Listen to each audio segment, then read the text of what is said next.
नाज़रीन इकराम आदाब अर्ज़। आज का दौर कहतुर रिजाल का दौर है। यहाँ लोग तो कई मिलते हैं, लेकिन एक अच्छा इंसान मिलना बहुत ही मुश्किल है।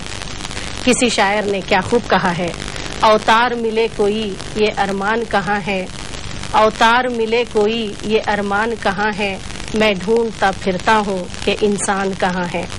आइए आज हम आपको एक अच्छे इंसान से मिलवाएं, जिनका नाम है अजीमुद्दीन अजीम साहब। अजीम साहब अपने नाम ही की तरह शख्सियत भी अजीम रखते हैं और इनके अदबी कारनामे भी इनकी अजमत से खाली नहीं। बैक वक्त वो एक मुतरज्जिम हैं, 2 माही मिजाहिया उर्दू रिसाले ज़राफ़त के एडिटर हैं। इन्होंने कई किताबें लिखी हैं और मुरत्तिब भी की हैं। आइए इनसे मिलते हैं, इनसे गुफ्तगू करते हैं। अजीम साहब, सबसे पहले मैं आपको इस्तकबाल करती हूँ और खुश आमदीद कहती हूँ। शुक्रिया। हम आपसे जानना चाहेंगे कि आपकी इब्तिदाई जिंदगी के हालात कैसे रहे, आपकी तालीम और तरबियत कहाँ हुई? कहते हैं कि मैं शहर मैसूर में 13 सितंबर 1934 को पैदा हुआ। इब्तिदाई तालीम, सानवी तालीम, हाई स्कूल और इंटरमीडिएट के बाद मुझे बेंगलोर मुंतकिल होना पड़ा जी। इसलिए कि मेरा चहेता सब्जेक्ट जियोलॉजी मैसूर में इंटरमीडिएट के बाद नहीं था जी। फिर सेंट्रल कॉलेज में दाखिला लिया।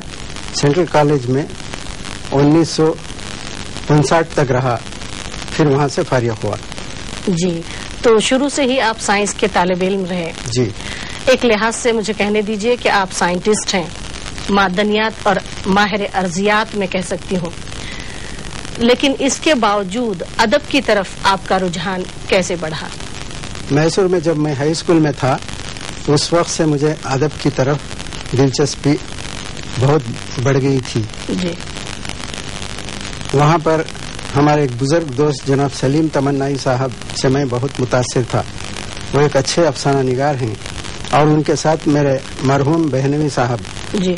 जनाब जीएम मुमताज अहमद, वो सेंट फिलोमिनास कॉलेज में शोबे तबैयात से मुंसलिक थे जी। वो एक अच्छे मुतरज्जिम ही नहीं बल्कि एक अच्छे अदीब थे जी। तो उनका गहरा असर मुझ पर पड़ा जी। और फिर मैं उसी रोड में बहता गया जी। यूं कहिए कि आपने अपने अदबी सफर की इब्तिदा तर्जुमे से की जी। पहले आपने कुछ लिखा या तर्जुमा ही किया? सबसे पहले मैंने तर्जुमा किया जी। तो इसीलिए तर्जुमे ही की किताब आपकी सबसे पहले शाये हुई जी जी। जहाँ तक मुझे याद पड़ता है वो 14 ज़बानों की 14 कहानियाँ जी 14 कहानियाँ।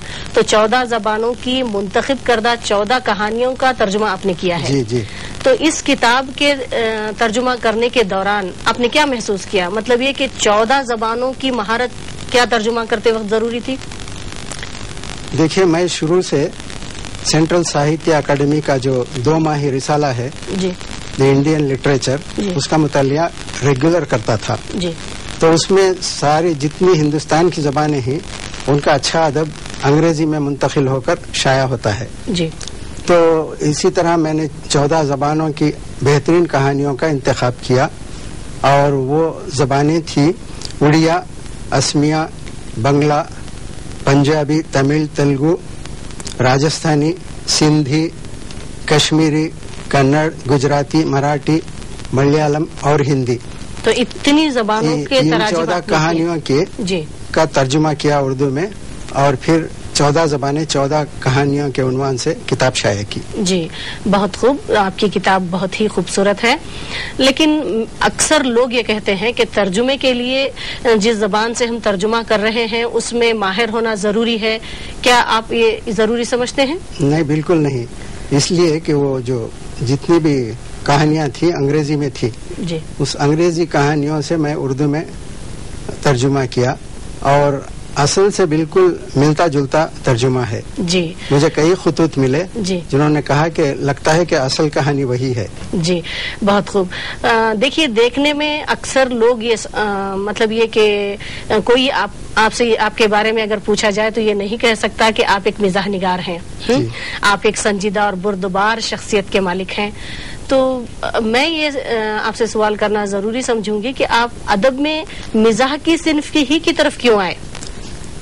دیکھیے کہتے ہیں کہ میں بچپن میں بہت شریر تھا اور چلبلا پن مجھ میں کوٹ کوٹ کر بھرا تھا. جی میں جیسے جیسے عمر کی منزلیں طے کرتا رہا یہ چیزیں بھی بڑھتی رہیں.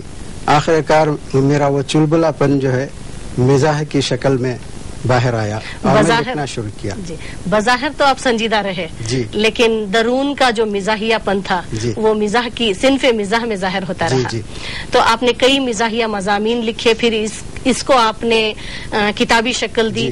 تو آپ نے عنوان بھی بڑا مزاحیہ رکھا خدا جھوٹ نہ بلوائے. جی سب سے پہلے آپ نے ادب میں آتے ہی جھوٹ ہی سے توبہ کی.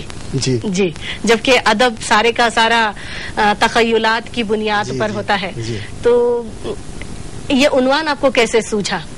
دیکھیے جب میرے مضامین مکمل ہو گئے تو مجھے ٹائٹل پیج اور ٹائٹل کی تلاش رہی. جی مجھے پھر پڑھنا پڑا. ساری کہانیاں پڑھنے کے بعد مجھے خیال آیا کہ اس کا ایک انوکھا عنوان رکھا جائے. جی تو میرے ذہن میں آیا کہ خدا جھوٹ نہ بلوائے رکھ دیا جائے. اور تو میں نے اسی کو رکھ دیا. اچھا تو آپ نے جھوٹ سے توبہ کی. لیکن دوسری کتاب جو آئی تو اور بھی مزاحیہ انداز کی ہے. آپ نے سچ سے ہی توبہ کی. دوسری کتاب کا نام آپ کا شاید خدا سچ نہ بلوائے. جی اب جب کہ دونوں کتابیں مزاحیہ آئی ہیں تو اب مجھے لگتا ہے کہ مجھے انتظار ہے آپ کی تیسری کتاب کا کہ آپ اپنی تیسری کتاب کا کیا نام رکھیں گے؟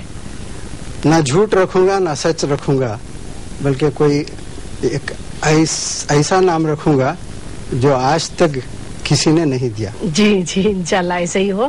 لیکن دیکھیے میں جہاں تک سمجھتی ہوں آپ کی مزاحیہ کتابیں تو اپنی جگہ اہمیت کی حامل ہیں لیکن اس کے باوجود مجھے لگتا ہے کہ آپ کی شخصیت میں جو سب سے آپ نے جو اہم کارنامہ کیا ہے میرے نزدیک وہ کرناٹک کے ادیبوں کی ڈائریکٹری ہے.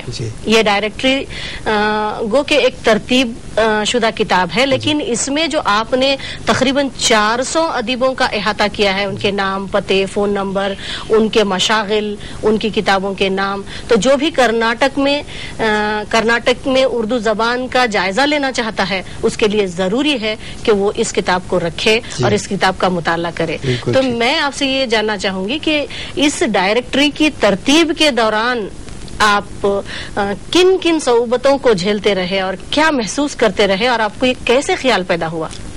غالباً 1976 کی بات ہے. میرے ہاتھ ایک کتاب لگی مسلم لائبریری میں. وہ ہمارے صفحے اول کے افسانہ نگار رام لال کو لکھے ہوئے خطوط کا مجموعہ تھا. کتاب کا نام تھا حرف شیریں.